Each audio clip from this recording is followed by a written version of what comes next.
As several faculty members have already done this year, I will be giving a talk about some of the virtues.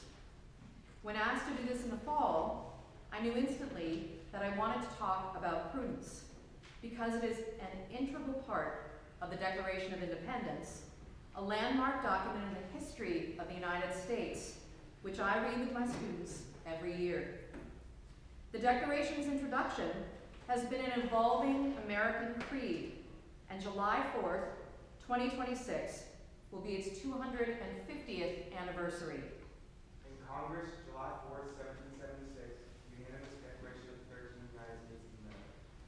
When in the course of human events it becomes necessary for one people to dissolve the political bands which have connected them with another, and to assume among the powers of the earth the separate and equal station to which the laws of nature and of nature's God entitle them. A decent respect to the opinions of mankind requires that they should declare the causes which impel them to the separation. We hold these truths to be self-evident, that all men are created equal, that they are endowed by their Creator with certain unalienable rights, that among these are life, liberty, and the pursuit of happiness. That to secure these rights, government rights instituted among men deriving their power from the consent of the governed.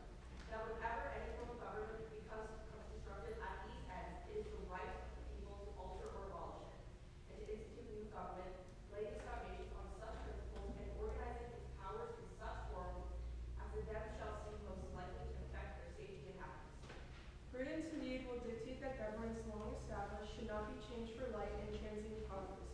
And accordingly, all experience has shown that mankind are more exposed to suffer, while evils are sufferable, than to right themselves by abolishing the forms to which they are accustomed.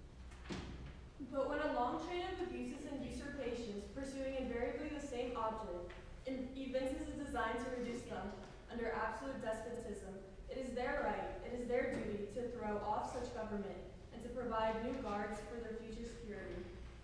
Such has been the patient sufferance of these colonies, and such is now the necessity which constrains them to alter their former systems of government. The history of the present King of Great Britain is a history of repeated injuries and usurpations, all having in direct object the establishment of an absolute tyranny over these states. To prove this, let facts be submitted to a candid world. My talk on the virtue of prudence was going to be so neat and tidy, a historical celebration, if you will. But life is not neat and tidy. As some of you know, my mother died in January. That moment has brought a flood of feelings at different times. Sadness, peaceful relief, joy from many memories, awe about her gumption through life, and no doubt there will be more feelings over time, as some of you know all too well. When I was discussing my mother's eulogy with my sisters, which my husband lovingly delivered for us at her funeral, it occurred to me that she unknowingly possessed many of the virtues that Dr. Hine has already spoken about in this chapel: temperance, hope, prudence, justice, and most of all, fortitude. So please indulge me while I spend a few minutes sharing some of the virtues exemplified by my mother during her 88 years of life.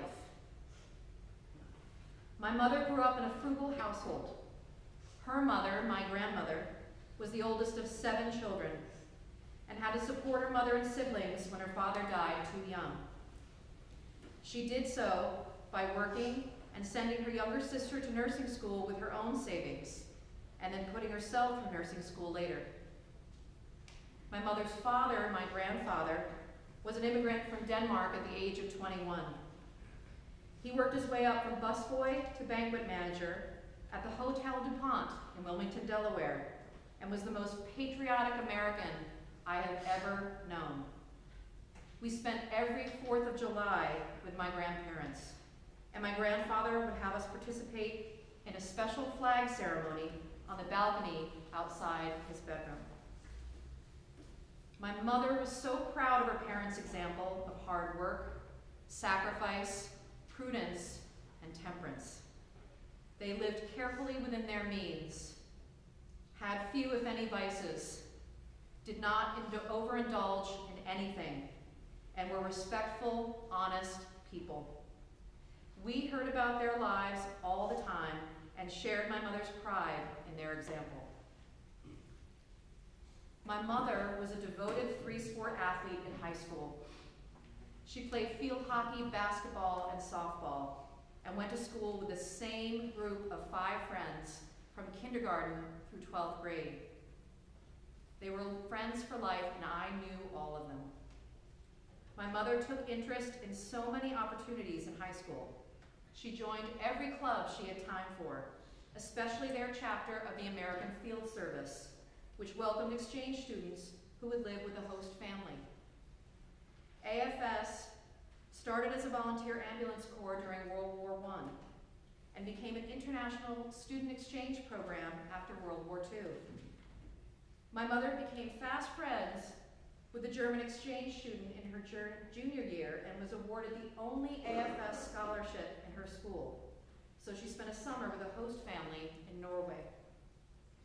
In her high school career alone, my mother exhibited fortitude in all her activities, especially on her athletic teams, and had hope for a more peaceful world through greater understanding of different cultures.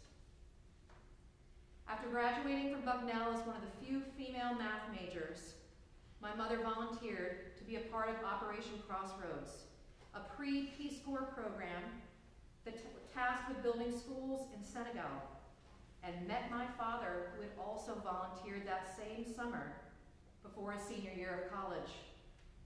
They both exhibited fortitude in being part of this pioneering program and hope for a better world by building schools and supporting communities.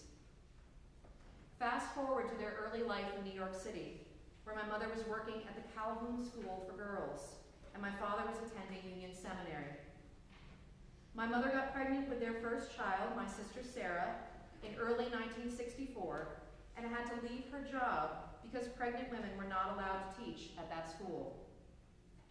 While she had to accept the injustice of 1960s societal norms, my mother also got to hear Martin Luther King Jr. preach at Riverside Church in New York that same year, and was inspired to seek justice for all.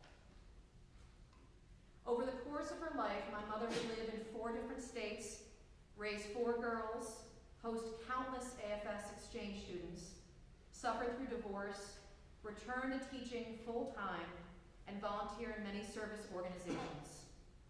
She also commuted from her northern New Jersey home to take evening classes at Columbia Teachers College with the hope that she would earn her master's degree by the year 2000, which she did at the age of 62 after surviving breast cancer. Fortitude indeed. I could go on, but I think you all get the point. Virtues are often something taught by example from generation to generation, whether through our parents, grandparents, even great-grandparents, or the annals of history. So, when you think a particular class is boring, or do not feel like reading about people who came before you and made your life better, let alone possible, think again. We all have a lot to learn. We all can strive to be better and live the virtues with our own wise and meaningful choices. I think we owe that to our forebears, especially those who toiled and invented, suffered and thrived, lived and died, so that we could be here today. Thank you.